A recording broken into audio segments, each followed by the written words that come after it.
지금 방송에서 제공하는 투자 정보는 투자 판단에 대한 조언입니다. 방송에서 제공하는 주식의 가치, 가격 상승 및 가격 하락에 대해서는 방송사에서 보장하지 않습니다.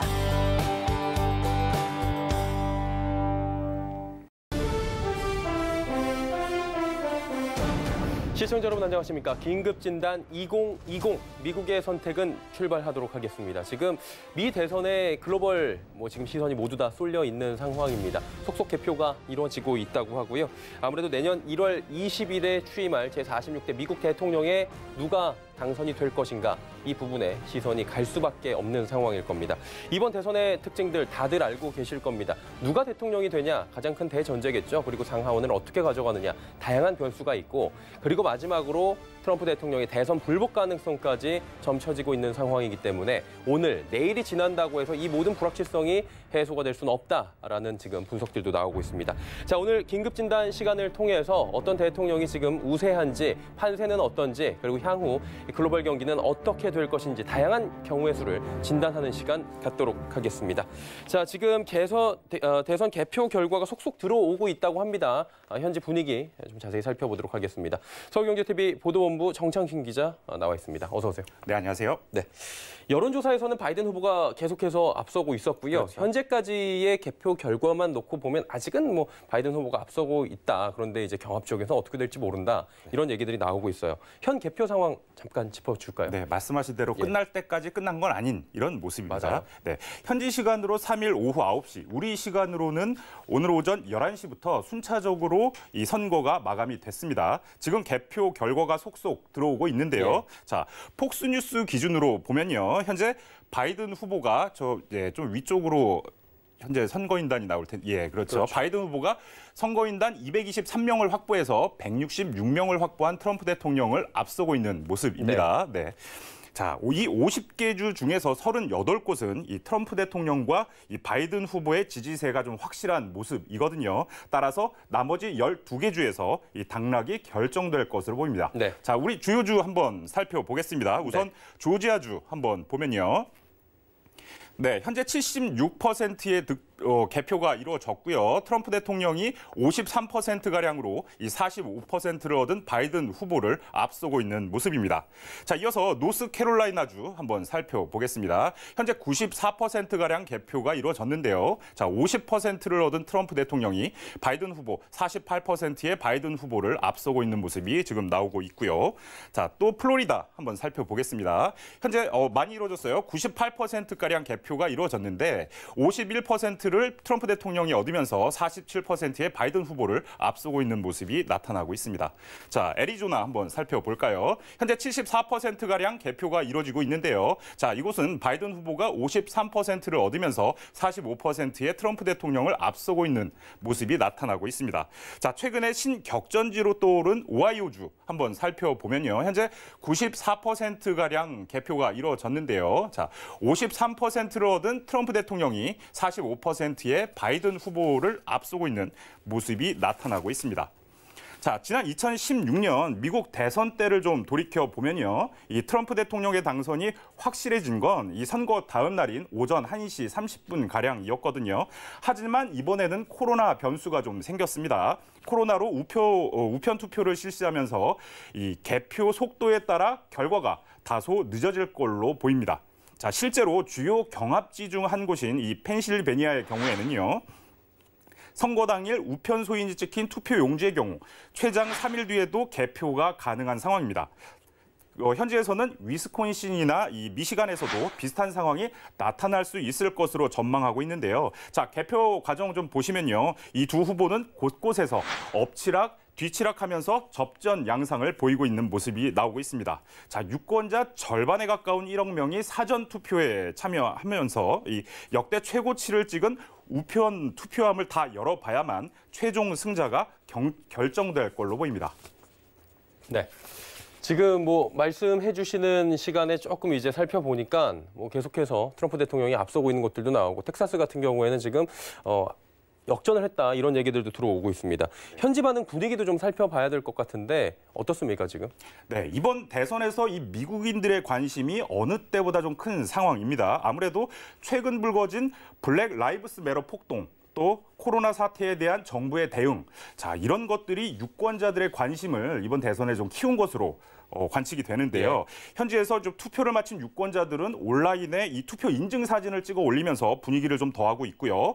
또 선거인단이 55명으로 가장 많은 곳이면서 이 민주당 강세 지역인 서부 캘리포니아주 지역 같은 경우에는 최근 인종 문제로 과격 시위도 벌어졌거든요.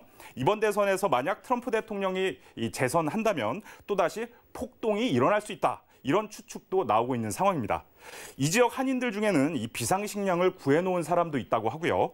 또 만약 재선 뉴스가 나온다면 상점문을 닫고 폭동에 대비할 거란 업주들도 상당수 있는 것으로 알려졌습니다. 캘리포니아 다음으로 선거인단이 많은 곳인 이 텍사스주 같은 경우에는요. 공화당 텃밭인데요. 지지자들 간의 유혈 충돌이나 과격 시위가 나올 것이라는 관측도 나오고 있습니다. 또 일부 상가들은 외벽에 합판을 좀 붙이면서 혹시 모를 시위에 대비하는 모습도 나타나고 있습니다. 네. 뭐 여러 가지 지금 현지 상황들 하나하나 좀 짚어 주셨고요. 가능성이 이렇게나 많다 보니까 불확실성이 클 수밖에 없다라는 얘기가 나오는 거고요. 조금 이제 대선을 살펴보면 대한민국의 대선과 미국의 대선 같은 경우에는 대통령 선거는 완전히 다른잖아요. 뭐 선거의 제도도 다르고 그다음에 뭐 누가 될지 뭐 이런 부분도 즉시 나오지 않고 이런 부분에 대해서 조금 언급을 해주시겠습니까? 네. 자, 미국 대선은 뭐 잘 아시다시피 전체 538명의 이 선거인단을 각 주에 배정한 다음에 해당 주의 승자가 모두 가져가는 이 승자 독식제로 치러집니다. 이 과반 270명을 획득한 후보가 당선되는 방식인데요. 최근 여론조사에서는 바이든이 216명 그리고 트럼프는 125명을 확보할 것으로 나타나기도 했습니다.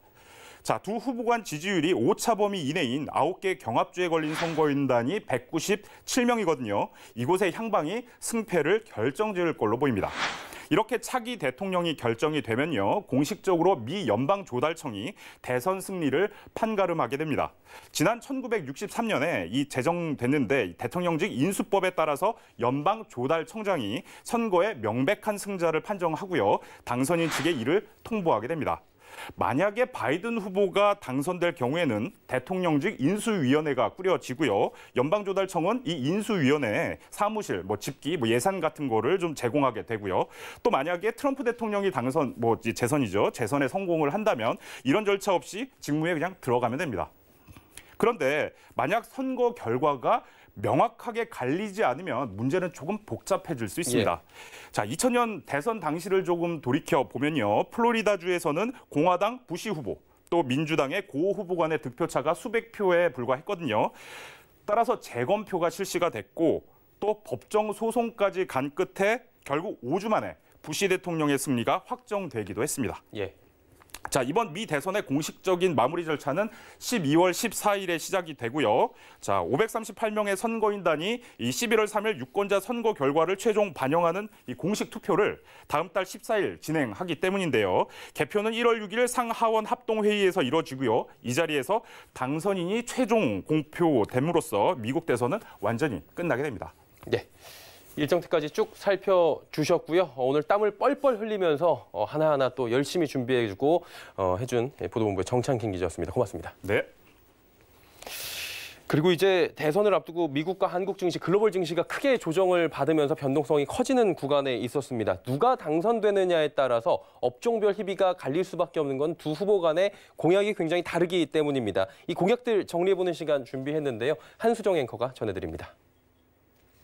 네, 새로운 정권을 유지할 수 있을 것인가 아니면 또 다른 새로운 후보가 당선이 될 것인가 여러분들도 많이 궁금하실 것 같은데요. 그래서 두 후보의 주요 정책 하나씩 정리를 해봤습니다. 살펴보시죠. 먼저 바이 아메리칸부터 살펴보도록 하겠습니다. 그동안 미국은 자국 보호 무역주의를 추진해 왔었는데 트럼프 대통령 이번에는 나프타에서 무관세 조건으로 역내 부품 조달 비중을 확대하겠다 이렇게 밝혔고요. 바이든 후보 같은 경우는 4년간 4천억 달러 규모의 미국산 제품을 조달하겠다라고 밝혔습니다. 그동안에 유지가 되어 왔던 그 기조들을 계속해서 가져갈 것으로 보이지만 바이든 후보가 미국인을 위해서 조금 더 한 번 더 언급을 했던 점이 눈에 띕니다. 다음으로는 첨단 기술 보겠습니다. AI와 5G 같은 경우에는 시대적 흐름에 따라서 두 후보 모두 투자를 하겠다라고 밝혔는데 시기적인 차이는 있습니다. 바이든 후보 4년간 5G, AI 등 3천억 달러를 투자하겠다라고 밝혔고요. 트럼프 같은 경우에는 5G 추진 위해서 보조금 및 규제를 완화하겠다라고 밝혔습니다. 환경과 인프라 측면도 보겠습니다. 바이든 후보 친환경을 굉장히 강조를 했었죠. 4년간 2조 달러를 투자하고 전력 발전 분야에 15년 안에 온실가스 제로를 추진하겠다라고 밝혔습니다. 트럼프 같은 경우에는 환경 규제를 잇따라 완화하고 석탄 화력을 추진하겠다라고 밝히면서 온실가스 규제 철회 등 여러 가지 규제들을 조금 완화하는 정책을 제시를 하기도 했습니다. 외교와 무역도 살펴보도록 하겠습니다. 바이든 후보 동맹국과의 공조를 통한 중국을 견제하겠다라고 말을 했는데요. 그래서 바이든 후보가 당선이 된다면 한국의 입장에서는 미국과 중국 약간의 눈치 보기가 더 필요할 수 있겠다라는 생각도 들고요. 트럼프 같은 경우에는 관세 부과를 통한 전방위적인 대중 압박, 지금과 같은 1대1 양자 구도가 유지될 것으로 보입니다. 세제 살펴보도록 하겠습니다. 바이든 후보는 법인세율을 현재 21%에서 28%로 강화하고 부유층 자산을 강화하겠다라고 말을 했고요. 트럼프 후보 같은 경우는 법인세율 21%로 유지를 하고 급여세를 감소하겠다라고 밝혔습니다. 네, 다음 보도록 하겠습니다. 트럼프와 바이든 같은 경우에는 핵심 정책이 조금 다른 상황이긴 합니다. 트럼프 같은 경우는 시장 자율 경제에 조금 맡기는 측면이 있고 바이든 후보 같은 경우에는 큰 정부를 지향하고 있기 때문에 조금은 정부가 개입하면서 분배적 측면을 강조하고 있다라는 점이 눈에 띄는데요. 일단 트럼프가 기존에 유지를 해왔던 자국 보호 그리고 성장적인 측면이 계속해서 유지가 되고 있는 상황이고요. 바이든 후보는 분배적 측면을 강조했기 때문에 약간 이제 부유층에서 세제를 더욱더 강화해서 더욱더 분배하는 쪽으로 이야기를 하고 있습니다. 자, 핵심 정책 다시 한번 정리를 해보도록 하겠습니다. 바이든 후보 법인세 및 부유세를 증세하고요. 친환경 에너지에 투자를 강화하겠다. 그리고 반독점법을 강화하겠다. 이렇게 밝혔습니다. 트럼프 후보 같은 경우에는 낮은 세율을 유지하면서 인프라 투자를 강화하고요. 중국에 대한 압박을 강화하겠다라고 이야기를 했습니다. 네, 지금까지 주요 정책 살펴봤는데요. 아무래도 지금 표심이 어디로 향할지 너무나도 궁금해집니다. 여러분들도 계속해서 서울경제TV와 함께하시기 바랍니다.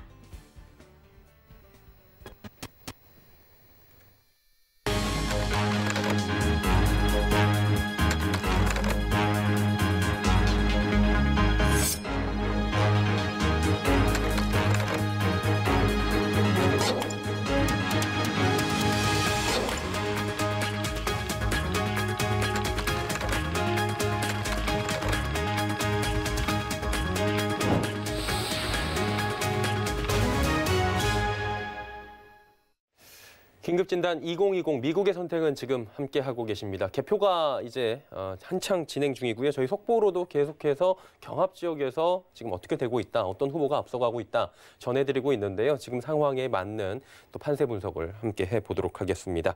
미중 산업경제연구소 조용찬 소장과 함께하도록 하겠습니다. 어서 오세요. 예, 안녕하십니까? 예, 반갑습니다. 오늘 날이어서 직접 스튜디오로 저희가 한번 모셨고요. 이제 결과만을 앞두고 있는데 결과가 생각보다 빨리 안 나올 것이라는 워낙에 언론에서 많이 다룬 내용이었어요. 바이든 후보가 지금 선전을 하고 있고 경합주에서 트럼프가 좀 이제 치고 올라오는 모습도 보여지는 게 227대 204거든요. 그러다 보니까 지금 누가 승리할지 아무도 예측하기가 어려운 것 같은데 판세 분석을 먼저 조금 해볼까요? 네, 아무래도 현재 그 판세를 보면요. 플로리다, 미네소타, 위스콘신, 메인, 텍사스 그리고 펜실베니아 쪽에서는 붉은색으로 기록될 정도로 트럼프가 현재 상황으로서는 우위를 보여주고 있습니다. 예.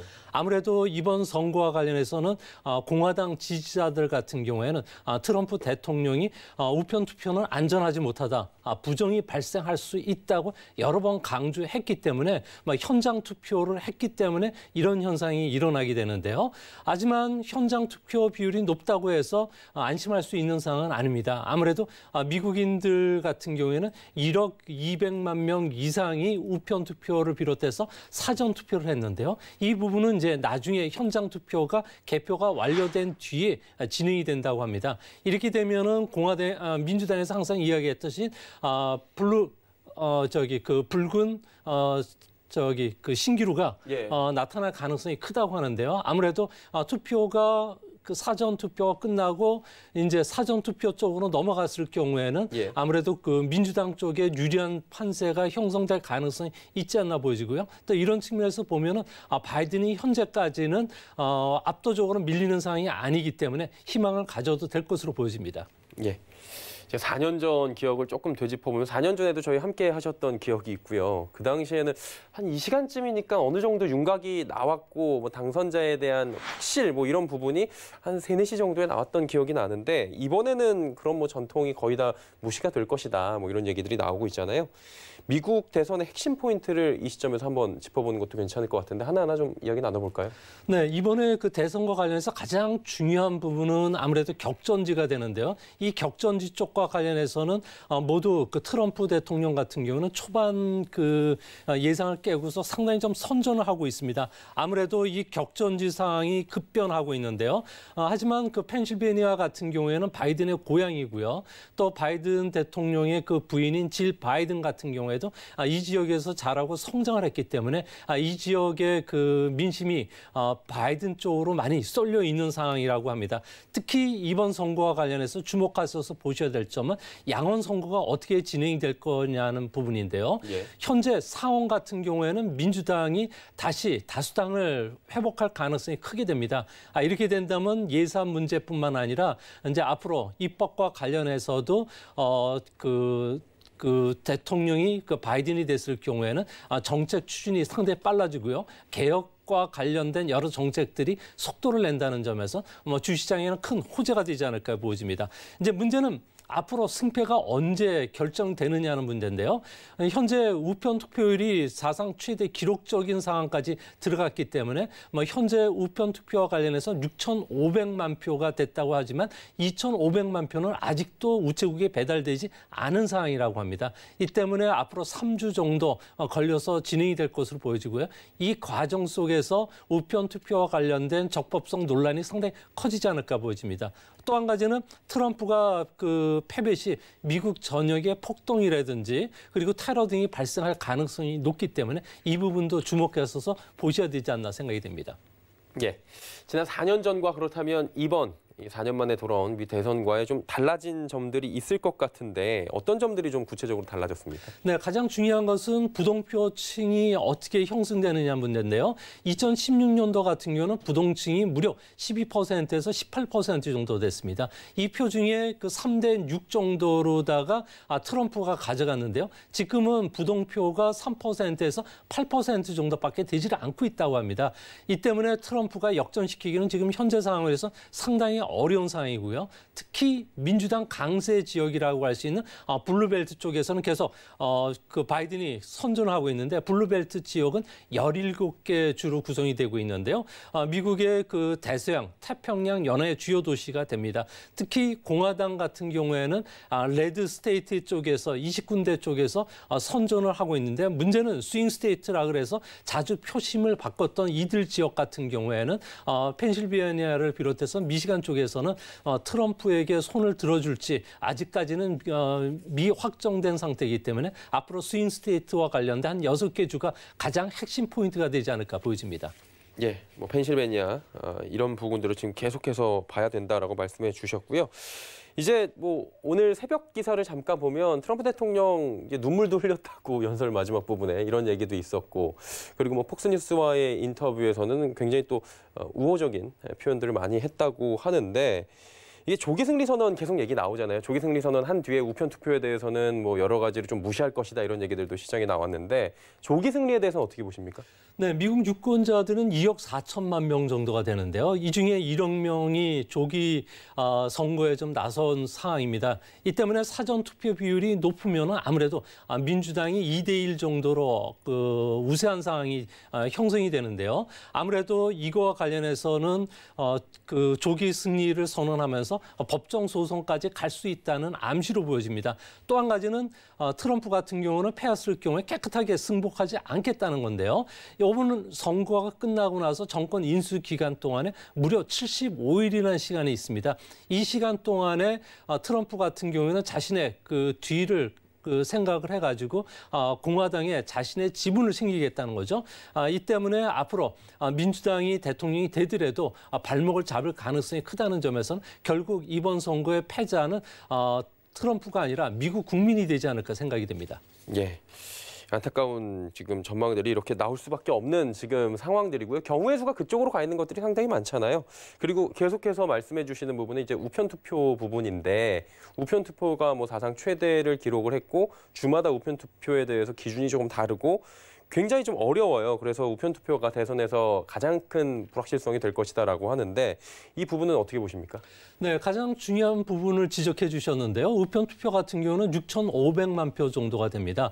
그러다 보니까 현재 2,500만 표가 우체국에 배달이 되질 않은 상황인데요. 이거와 관련해서 트럼프 같은 경우에는 부정이라도 발견이 되면 바로 소송전에 들어갈 생각으로 있다고 합니다. 특히 우편 투표 비율이 높은 지역이 대부분 격전지 지역이다 보니까 이런 문제들이 상당히 심각하게 되고 있는데요. 현재 우편 투표와 관련해서는 앞으로도 10주 이상 걸릴 가능성이 있다고 미국 쪽에서는 보고 있는데 아무래도 사전 투표 용지의 사인과 그리고 우편 투표와 관련해서 신고했을 때 사인을 일일이 대조하는 작업이 있고요. 또한 소인이 언제 날짜를 지켰는지를 일일이 확인해야 되기 때문에 이런 과정을 모두 거친다고 해도 빨라야 3주 그리고 늦으면 10주 이상 된다는 점에서 아무래도 양측이 소송전까지 가는 이런 법정 싸움이 계속 진행이 될 가능성이 높지 않나 보여집니다.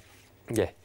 그리고 이제 유세 기간 동안에 두 후보가 지금 내세운 공약도 달랐고요. 그리고 여러 가지 지금 뭐 자신의 업적을 강조를 할 수도 있잖아요. 그런데 트럼프 대통령 같은 경우에는 내가 임기 동안에 경제 성장률이 이만큼까지 좋아졌고 미국은 지금 굉장히 탄탄하다라고 이야기하고 있는 반면에 바이든 후보는 미국의 경제는 형편없다라고 이야기를 하고 있거든요. 굉장히 상반된 주장인데 누구 말이 맞는 겁니까? 네, 아무래도 현재 그 코로나로 인해서 미국의 성장률이 2분기엔 비교했을 경우 3분기는 좀 V자 회복을 하긴 했지만 이 부분이 다시 원상태로 들어가기 위해서는 2022년 이후에나 될 가능성이 높다고 합니다. 미국인들이 투표할 때 가장 고려할 사항은 아무래도 경제 문제라든지 그리고 그 치안 문제가 해당이 되기 때문에 이 문제가 가장 중요한 이슈가 되고 있는데요. 하지만 현재 그 미국의 경기 상황을 보면 1차서부터 3차 경기 부양책 같은 경우는 기업과 개인의 안전판을 형성하는 데 집중이 되고 있습니다. 성인 1인당 최대 $1,200 현금이 지급이 됐고요. 또 실업급여로 2분기에만 개인 현금 비율이 지금 상당히 좀 높은 상황까지 진행이 되고 있습니다. 이 때문에 GDP에서 소비가 차지하는 비중이 재택근무로 인해서 좀 증가하긴 했지만 다시 4분기부터는 코로나가 중서부 지역을 좀 강탈하고 있기 때문에 다시 미국 같은 경우에는 그 더블 딥에 빠질 가능성도 있다는 점에서는 미국 경기가 예전처럼 강한 그 개인 소비를 중심으로 해서 성장하기에는 여전히 현재 상황으로서는 좀 어려운 상황이고 그렇기 때문에 4차 경기 부양책과 관련된 추가 재정 정책이 빨리 실시가 돼야 되는데 현재 정치 상황이 그렇게 녹록지 않다는 점에서는 계속 미뤄질 가능성이 높지 않나 이렇게 보여집니다. 네. 경기 회복 양상을 표현하는 게 뭐 U자형도 있고 나이키형 커브도 있고 V자형도 있고 근데 K자형이 새로 나왔다고 하는 게 이게 한마디로 가는 사람은 가고 못 가는 사람은 밑으로 간다, 양극화가 심해진다, 뭐 이런 얘기인 것 같아요. 트럼프는 V자형 회복을 얘기했는데 K자가 얘기가 나왔단 말이죠. 이 부분은 어떻게 보십니까? 네, 미국 같은 경우에 실제 가보면은 서부 지역의 그 괜찮은 도시들 같은 경우에는 아무래도 IT라든지 새로운 성장 동력을 통해서 계속 부가 형성이 되고 계속 성장을 하고 있습니다. 이뿐만 아니라 미국의 그 내부 그 중서부 지역 같은 경우 특히 그 동부 지역 같은 경우에는 코로나가 상당히 심각한 상황이기 때문에 그 시카고만 하더라도 3분의 1 정도 그 음식점들이 거의 그 영업을 못하고 있는 상태라고 합니다. 이로 인해서 미국 같은 경우에는 저임 노동자들 같은 경우는 계속 상황이 안 좋고요. 화이트 칼라를 중심으로 한 전문직들은 계속 이전 상황을 회복하면서 계속 잘 나가는 상황이 됩니다. 이 때문에 그 미국 경제 같은 경우는 K자 형태로 현재 잘 나가는 쪽은 계속 잘 나가겠지만 저임 그리고 이런 노동자들 같은 경우는 40년간 계속 계속 임금이 성장하지 못한 상황이기 때문에 계속 악화된 상황이고 이런 상황은 미국의 그 경제 그 불확실성 문제로 인해서 계속 갈등 요인으로 사회 불안 문제화될 가능성이 높지 않나 이렇게 보여집니다. 예. 지금 그리고 이제 미국 경제 더블딥 우려 계속 나옵니다. 코로나19의 여파가 있을 것이다라고 얘기하는데 어때요, 이 부분은? 네, 현재 코로나가 계속 확산이 되고 있는데요. 예. 하루에 8만 명에서 10만 명이 감염이 되고 있고요. 미국 안에서도 23만 명이 사망을 할 정도가 되고 있다고 합니다. 이 때문에 시카고 같은 경우는 뭐 음식점들이 거의 영업을 중단한 상태이고요. 또 음식점 전문 그 사이트인 오픈 테이블에 따르면은 현재 그 음식점에 들어오는 손님들이 20% 정도에 불과하다고 합니다. 뭐 10월 초까지 음식점이 60% 이전 수준까지 다 회복을 했는데 이제 다시 악화가 되고 있는 상황이고요. 여기에 CDC 그 소장인 그 앤소니 파우치 같은 경우에는 트럼프 대통령이 선거 뒤에 해고를 하겠다는 이야기까지 내놨기 때문에 미국 같은 경우에는 코로나 전염과 관련해서는 면역기법을 쓰고 있다는 점에서는 여전히 그 경기 회복에는 발목을 잡을 가능성이 높지 않나 생각이 됩니다. 예. 그러다 보니까 이제 대선 끝나고 나서 불확실성이 해소가 되고 내년도에는 좀 랠리를 하지 않을까, 연말 랠리가 있지 않을까 기대하시는 분들도 분명히 계실 것 같아요. 어떻게 보십니까, 이 부분은? 네, 아무래도 글로벌 정치라든지 경제 상황을 보면은 랠리가 계속되기는 상당히 힘들 상황으로 보여지는데요. 랠리가 되기 위해서는 아무래도 불확실성 문제가 해소가 돼야지 되지 않나 보여집니다. 리얼 클리어 폴리틱스에 따르면 앞으로 예상되는 정치 시나리오 중에서 가장 확률이 높은 것은 아무래도 블루 웨이브가 될 가능성이 큰데요. 대통령뿐만 아니라 상하 양원도 민주당이 차지하게 됐을 경우는 개혁 정책이 바로 진행이 되고요. 또한 10조 달러의 그 재정 부양책뿐만 아니라 2조 2천억 달러에 달하는 경기 부양책이 하원에서 통과되지 못했는데 이게 통과가 됐을 경우에 미국 경제 같은 경우는 4% 정도 성장을 매년 견인할 가능성이 있지 않나 보여집니다. 이런 상황이라면은 앞으로 산타 랠리를 기대할 수가 있는데요. 문제는 이제 시나리오 B, C처럼 대통령과 그리고 상하 양원이 달라쓴 이런 트위스트 정국이 됐을 경우에는 상당한 그 정책적인 공백 현상이 진행되지 않을까 보여집니다. 고요. 또 시나리오 D 같은 경우에는 트럼프 대통령이 그대로 재임되고 상하 양원이 현재 상황까지 계속이 진행이 됐을 경우에는 앞으로도 대통령 영에 의해서만 정책이 추진된다는 점에서는 주식시장의 변동성도 커지지 않을까 생각이 됩니다. 그러니까 미국 대선을 역대적으로 조금 이제 살펴볼 필요가 있는 게 대선 전후의 증시 흐름들이 굉장히 또 가파른 경우도 있고 스무스한 경우도 있다고 하는데 전체적으로 어땠나요? 네, 미국 대선과 관련해서는 앞으로 그 흐름들을 보면은 특정 그 공화당이라든지 민주당에 치우치지는 않은 것으로 나옵니다. 공화당 같은 경우에는 아무래도 작은 정부를 지향한다는 점, 그리고 민주당 같은 경우는 분배를 지향한다는 점에서는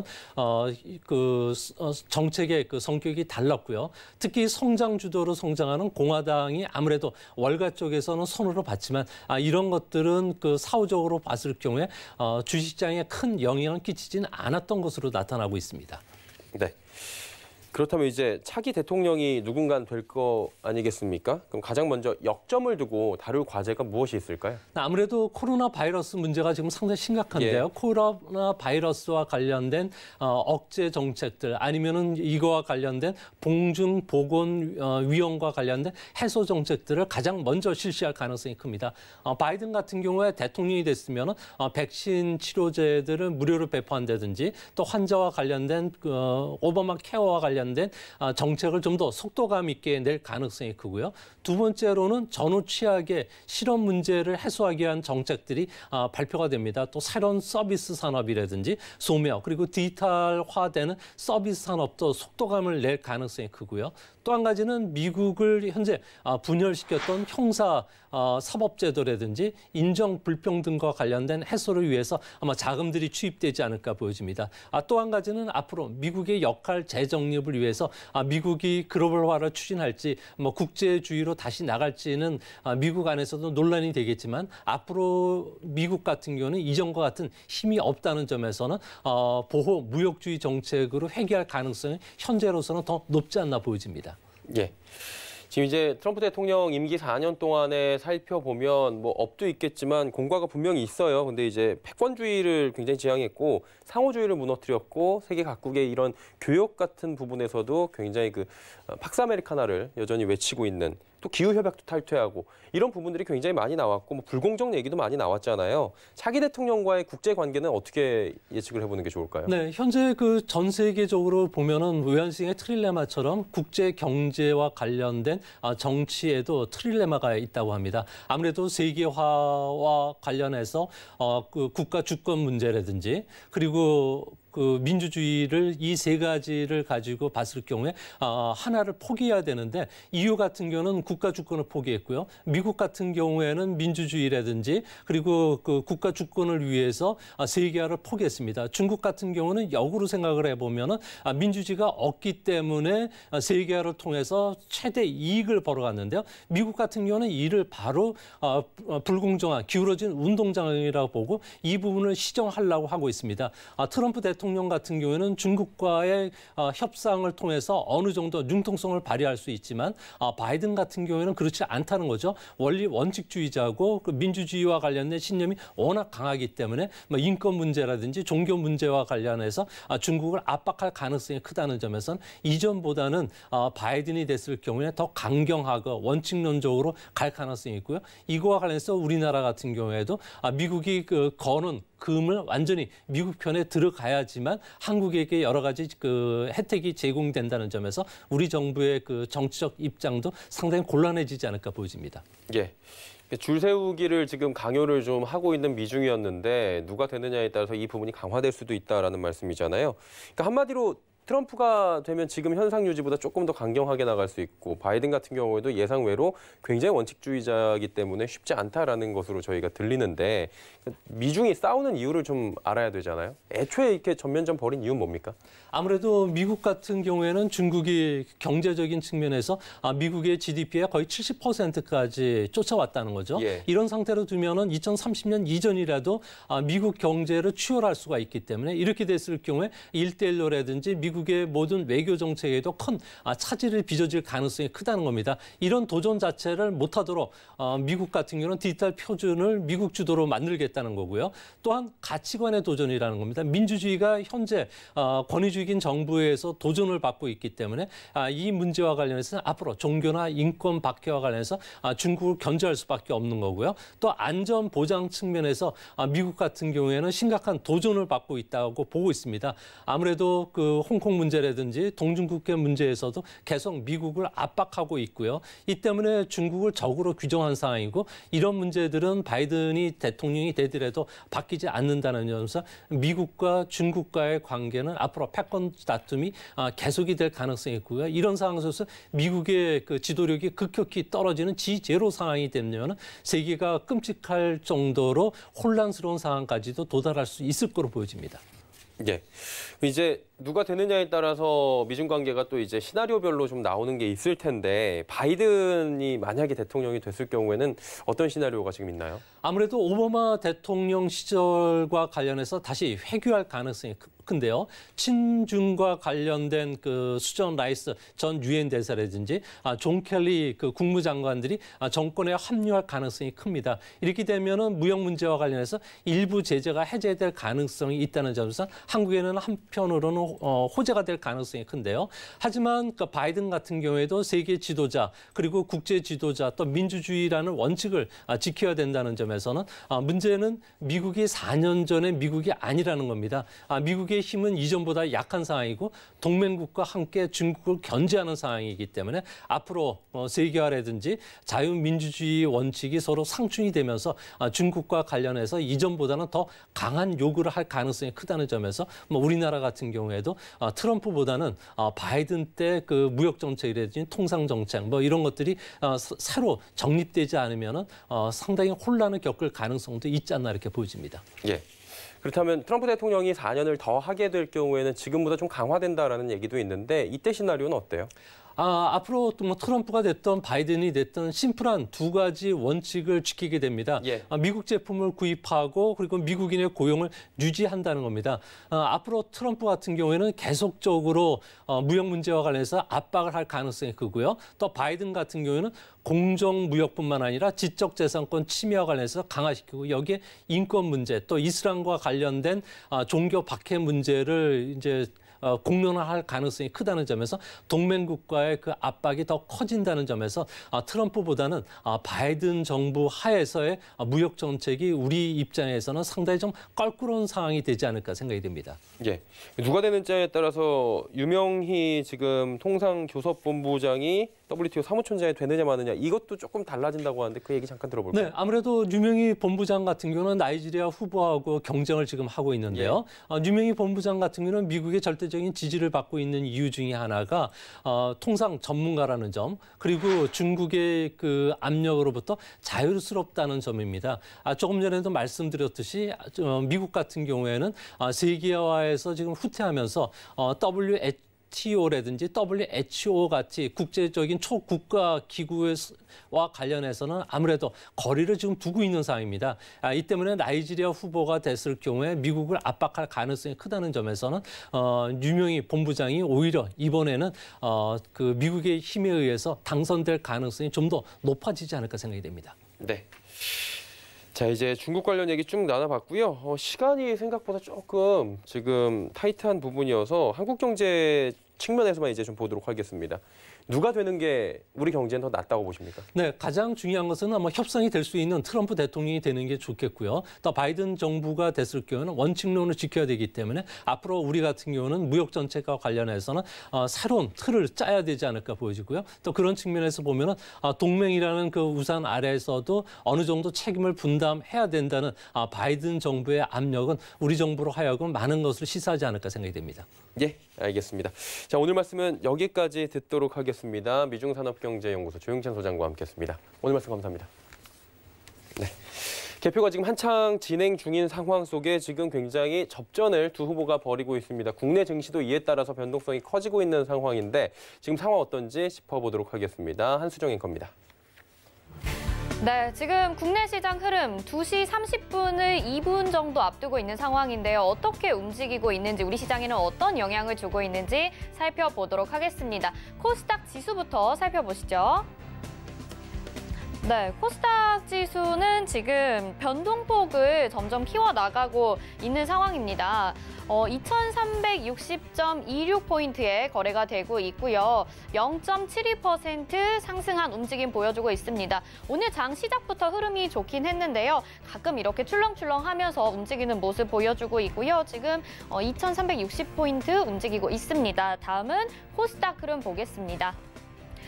네, 코스닥도 오늘 비슷한 움직임 보여주고 있는데요. 825.86포인트에 거래되고 있고 0.90% 상승하면서 움직이고 있습니다. 오늘 코스닥 같은 경우에는 개인들의 매수세가 많이 들어와 줬거든요. 코스피는 외국인들이 매도하고 있고 또 코스닥은 개인들의 매수세가 두드러지고 있다는 점을 봤을 때 오늘 그래도 이런 미국 대선에 영향을 조금씩 받아서 개인과 외국인 그리고 기관들의 움직임이 각각 조금씩 다르게 나타나고 있는 상황인 것 같습니다.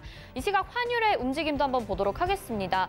전날에는 1134.10전에 마감이 됐었던 우리 환율인데 지금 1131.39 전으로 39전으로 지금 약간 0.01% 지금 상승한 모습입니다. 원달러 환율 계속해서 반등하는 모습 보여주고 있는데요. 앞으로 또 어떻게 될지 주목되고 있습니다.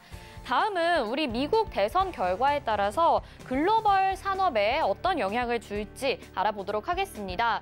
바이든이 당선되고 민주당 의회가 장악하게 되는 블루웨이브가 나타났다라는 가정이 된다면 다자주의 그리고 동맹국 중심의 외교 정책이 나타날 가능성이 있습니다. 바이든 후보가 계속해서 그렇게 언급을 하고 있고요. 또 대규모 재정 투입으로 달러는 약세가 지속될 것으로 예상이 됩니다. 다만 법인세가 증세되고 최저임금이 인상이 되면서 대형 기술주 투자 심리는 조금씩 더 악화될 것으로 예상이 되는데요. 트럼프가 당선됐을 경우를 또 살펴보도록 하겠습니다. 트럼프 후보가 당선이 되고 공화당이 의회를 장악하게 되면요. 대외적으로는 불확실성이 지속되겠지만 기술주 중심으로는 성장세가 유지가 될 것으로 예상이 됩니다. 그리고 달러는 약세가 또 제한이 되겠죠. 이렇게 두 차이점이 있다는 것 여러분들도 알아두시면 좋을 것 같습니다. 그러면 미국 대선 결과에 따라서 수혜를 받는 업종들도 다를 것 같습니다. 살펴보시죠. 바이든과 트럼프 이렇게 나눠져 있는데 트럼프 후보 같은 경우에는 먼저 테크 및 플랫폼 기업이 약간 수혜를 받을 것으로 예상이 됩니다. 그전에 민주당이 IT 기업에 대해서 해체 이슈를 언급을 하면서 소폭 조정을 받았던 이슈들이 있었죠. 하지만 트럼프는 그렇지 않기 때문에 테크 및 플랫폼 기업 수혜를 받을 것으로 보이고 전통 에너지, 철강, 방위, 반도체, 정보기술, IT 쪽이 수혜를 받을 것으로 보이는데요. 철강과 방위 산업 계속해서 업종이 수혜를 받을 것으로 보이고요. 바이든 쪽도 보겠습니다. 바이든 후보 같은 경우에는 계속 친환경을 언급하고 있는데요. 그래서 뭐 풍력 관련주, 태양광, 그다음에 탄소 배출 관련주들이 수혜를 입을 것으로 보입니다. 그리고 경기 소비재 같은 경우 자동차 업종을 또 대표적으로 얘기할 수 있을 것 같고요. IT 하드웨어, 의료기기, 헬스케어는 오바마 케어를 계속해서 유지하고 개선해 나갈 것으로 예상이 되면서 의료기기와 헬스케어 업종들이 수혜를 받을 것으로 보입니다. 공통적으로 수혜가 받을 업종들은 전기차와 5G, AI를 들 수 있을 것 같은데요. 시대적인 흐름에 맞춰서 시기는 다르지만 두 후보 모두 투자할 것으로 예상이 됩니다. 자, 이렇게 우리나라 국내 시장과 함께 수혜 업종들까지 좀 살펴봤는데요. 지금 계속해서 경합을 벌이고 있는데 앞으로 어떻게 될지 계속해서 시청해 주시기 바랍니다. 네, 안수정 앵커가 국내 증시 흐름 짚어주셨고요. 지금 현재 개표 상황을 보니까 조 바이든 후보가 237명, 그리고 지금 트럼프가 210. 지금 경합 지역들이 아직까지는 결과가 나타나지 않고 있는데 굵직굵직한 경합 지역이 어떻게 나오느냐에 따라서 이 향방이 좀 갈릴 것으로 보여집니다. 국내 증시 향방 이제 좀 더 자세히 짚어보도록 하겠습니다. 샘플러스 이주환 전문위원입니다. 어서 오세요. 안녕하세요. 네. 혼조세네요. 국내 증시도 지금 갈팡질팡하는 모습들이 보여지고 있고요. 일단 시장 상황을 좀 짚어봐야 되는데 어떻게 보십니까? 어제부터 이제 실제적으로 우리 시장이 이제 미국 대선 영향이 좀 불어 닥치고 있습니다. 예. 어제 같은 경우는 바이든 후보가 좀 우세할 것이라는 여론에 따라서 시장이 좀 움직였다면 오늘은 다시 이제 초저점을 이루면서 개별 종목 섹터별로 이제 움직이는 모습을 좀 보여주고 있고요. 전체적으로 그래도 우리가 좀 주목해야 될 부분은 어제도 시장이 상승을 했고 오늘도 혼조세지만 시장이 플러스권에서 상승세를 유지하고 있다는 부분은 어떻게 보면 누가 당선되더라도 그동안 짓눌러왔던 이 대선에 대한 불확실성이 어느 정도 해소될 것이다라는 기대감이 분명히 시장에 좀 작용을 하고 있습니다. 물론 박빙의 승부에서 트럼프 대통령의 대선 불복종이라는 돌발적인 변수가 있지만 이것보다는 오히려 시장에 대한 기대감이 조금 더 반영이 되고 있다는 부분. 다만 섹터별 등락에서 너무나 등락이 크게 갈리기 때문에 아마 이 방송을 보신 시청자분들께서도 본인이 가진 종목이 아마 극과 극의 상황을 달리고 있을 겁니다. 그러니까 이런 상황들을 보시면서 아직은 시장 상황에 조금 더 집중하면서 움직이기보다는 시장의 상황을 조금 더 살필 필요가 있는 시장이다라고 말씀을 드리겠습니다. 자, 이제 시장에 또 더 집중을 해볼게요. 두 후보 가운데 누가 당선되는 게 우리 국내 증시에는 더 이득이라고 보십니까? 이제 결국 이제 상황인데 그쵸. 예를 든다면 바이든 후보가 트럼프 대통령과 격차를 크게 벌리면서 당선이 되었다면 나쁘지 않습니다. 어떻든 정책적인 부분에 의해서 조금 섹터별로 달라질 수는 있겠지만 크게 나빠질 부분은 아니다. 그 부분은 이미 여론조사에서도 나왔던 부분인데 만약에 이제 트럼프 대통령이 당선된다고 하더라도 실제적으로 우리가 이제 정치적이나 사회적 이슈를 제외하고 경제적 논리만 본다면은 또 크게 나빠질 부분도 없다라고 좀 보여집니다. 다만 이제 우리가 우려하는 부분은 이 두 후보 간의 격차가 좁혀지면서 특히 트럼프 대통령이 당선될 경우는 다행이지만 만약에 바이든 후보가 근소한 차로 당선되었을 경우 트럼프 대통령이 대선 불복종을 했을 때 어떤 이제 정기에 대한 불안감이 오는가라는 부분인데 이 부분을 좀 살펴보면 이전의 사례가 말씀드린 대로 2000년도에 한번 있었습니다. 엘고 후보가 조지 부시 후보와 정말 박빙의 그 한 명 차였죠. 선거인단 한 명을 놓고 마지막 플로리다에서 격전을 치를 때 개표 결과가 바로 나오지 않으면서 법원에 재검표 결과가 나오면서 엘고 부통령이 불복종 선언을 한번 했었죠. 있었었죠. 그 기간이 한 20일 정도 되는데 그때 당시 이제 미국 증시가 한 7% 정도 하락을 했습니다. 20여일간. 우리 증시는 코스피 기준으로 한 19% 내외, 코스닥 기준으로 한 15% 내외 정도 하락을 했습니다. 이전에 이제 사례를 본다면 이번에도 한 그 정도 하락은 예상을 좀 할 수 있는데 문제는 그런 기간들이 크게 생각보다 오래 가지 않고 또 단발적 이슈에서 장기간 이루어지지 않는다는 점에서 오히려 이제 지나고 보면 증시에서는 그런 기회가 돌발적인 하락이 오히려 매수의 기회로 작용했다는 부분을 좀 볼 수 있고 그렇다면은 지금 현재 아마도 외국인이나 혹은 기관들의 움직임을 본다면 그런 변수를 감안을 좀 하더라도 일단 시장의 방향에 대해서는 긍정적으로 보고 있다라고 말씀을 드리겠습니다. 네. 그리고 이제 조금 더 구체적으로 관련주 흐름들이 오늘 진짜 뉴스 플로우 하나하나에 계속해서 움직이고 있거든요. 오늘 지금 뭐 어떤 흐름을 보이고 있는지 일단 좀 짚어주시면 좋을 것 같아요. 네, 일단 아무래도 이제 관련주 종목의 흐름이 가장 궁금하실 겁니다. 뭐 바이든 관련돼 있는 그린 뉴딜 정책과 관련돼 있는 종목도 혹은 트럼프와 관련돼 있는 IT 그쪽에서 특히 성장주 외에 비대면 관련돼 있는 종목도 여러 가지 섹터들이 이루어져 있는데 사실 어제부터 한 가지 특징적이 있다면 바이든 관련된 종목들이 상당히 힘을 쓰지 못하고 있습니다. 어제도 그린 관련된 종목들은 하락을 했고 오늘 같은 경우는 대부분 10% 넘는 급락을 하고 있습니다. 아직 대선 결과가 나오지 않았는데 어쨌든 이 경합이라는 부분에서 한 가지 리스크를 좀 안고 있다는 부분과 함께 이전에 그 바이든 관련된 종목에서 특히 그린 뉴딜 정책과 관련된 종목은 크게 섹터와 비테마성이 있는 종목들로 나눌 수 있는데 특히 신재생에너지와 관련되어 있는 부분들은 거의 99% 테마주입니다. 그러니까 이 부분들이 제가 늘 방송에서 강조를 드렸지만 섹터로 올라가기에는 중국과의 경쟁력 혹은 지금 이제 산업 구조를 봤을 때 상당히 어렵다라는 부분을 본다면 예를 들어서 바이든이 당선이 된다고 하더라도 테마주는 재료에 노출이 되는 거죠. 그렇다면은 바이든이 당선되면 재료의 노출로 하락할 수 있고 당선되지 않으면 악재로 하락할 수 있는 여러 가지 코너에 몰려 있는 점을 본다면 우리 개인 투자자분들이 굳이 이쪽 테마성 있는 그린 종목으로 접근할 부분은 없다라고 말씀드리겠고 또 관련되어 있는 종목 중에서 상승이 굉장히 궁금하실 건데 어제 오늘 보시면은 어제도 바이든이 우세하다라고 얘기가 나왔을 때 올라왔던 섹터가 있고 오늘 트럼프가 초접전으로 선전하고 있다는데도 올라가는 섹터가 있습니다. 그러면 공통적으로 올라간다는 부분인데 이 부분들을 본다면 결국 이 섹터들은 트럼프 섹터에도 해당되고 바이든 섹터에도 해당이 된다는 거죠. 그 섹터들이 잘 알고 계시는 강조를 드렸던 2차 전지라든지 5G라든지 여기에 따라서 올라오는 IT 섹터 내에서 성장적 부품주들은 누가 당선이 되더라도 주도주입니다. 그린 뉴딜을 실행하기 위해서 반드시 5G가 필요하고요. 2차 전지와 관련되어 있는 전기차, 친환경 관련된 부분에서도 2차 전지가 필요하고요. 이렇게 트럼프와 관련되어 있는 섹터와 바이든이 관련되어 있는 섹터가 겹치는 섹터가 지금 현재 어제 오늘 우리가 주로 공략해야 될 수 있는 개인 투자자분들이 놓을 수 있는 섹터고 그래서 그런 2차 전지라든지 혹은 5G 여기 연관되어 있는 뭐 MLCC나 비메모리 반도체 관련된 종목들이 어제도 급등을 하고 오늘도 급등하는 모습을 좀 보여주고 있습니다. 그렇다면 우리 시청자분들께서는 어느 쪽으로 누구냐라는 편중된 것보다는 안정적으로 두 후보의 공통된 주도 섹터 쪽으로 접근을 하신다면은 오히려 더 부담 없이 국내 정치에 접근하실 수 있고 오히려 지금 상황에서 좀 편안하게 미국 증시 대선 상황을 볼 수 있다라고 말씀을 좀 드리겠습니다. 예, 너무 한쪽으로 치우친 그런 관련 종목들보다는 섹터가 좀 고르게 분배되어 있는 교집합에 있는 쪽을 보자라고 말씀해 주셨습니다. 얼핏 또 얘기해 주신 부분이랑 연장선상일 수 있는데 대선 이후에 그렇다면 시장이 또 요동을 칠 수 있다 아니면 우상향한다 여러 가지 전망이 나와요. 어떤 전략이 필요할까요?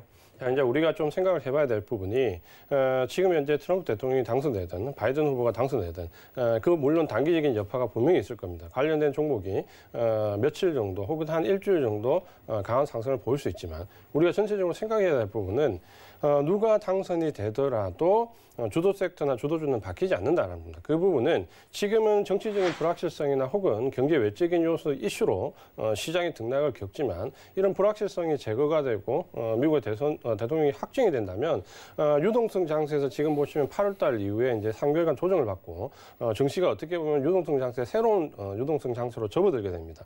유동성 2기 정도로 보신다면은 우리가 주목해 볼 수 있는 부분이 이 유동성 장세 이게 특징이 있습니다. 뭐냐면 1차적인 유동성 장세에서는 위기 상황에서 나왔기 때문에 오히려 급락이 컸거나 이슈가 있는 종목들 위주로 모두 다 유동성이 공급이 되면서 상승하는 효과가 있는데 유동성 장세 2차에서는 보시면은 철저하게 실적과 성장성이 있는 쪽으로 선택적으로 유동성이 몰리는 경향이 과거의 사례에서도 명백히 나온 경우가 상당히 많이 있습니다. 그렇게 보신다면 누가 당선이 되더라도 주도 섹터는 성장성과 실적이 담보되는 쪽으로 몰릴 수밖에 없다라는 점을 좀 주목을 하신다면 너무 단기적인 이슈나 테마성에 접근을 하기보다는 오히려 시장이 이런 불확실성에서 조정을 받을 때 성장성과 실적이 담보되는 종목들, IT 성장주 쪽으로 접근을 하시거나 경기 확장주에서 민감한 종목을 제외하고 경기 확장 시에 실적이 우상할 수 있는 종목들로 축약해서 좀 보신다면은 오히려 어느 후보에 편중되는 것보다도 이후에 주도 섹터를 좀 더 편안하게 찾아갈 수 있다는 점을 말씀을 좀 드리겠습니다.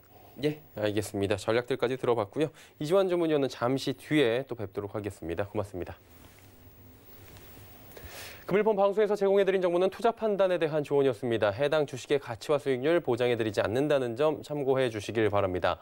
내일도 같은 시간에 특집 방송 저희가 준비해 놓고 있습니다. 긴급진단 2020 미국의 선택 쭉 이어지니까요. 내일도 같은 시간 함께해 주시길 바라고요. 잠시 뒤에 마감 임박 60분의 승부도 함께해 주시길 바랍니다. 고맙습니다.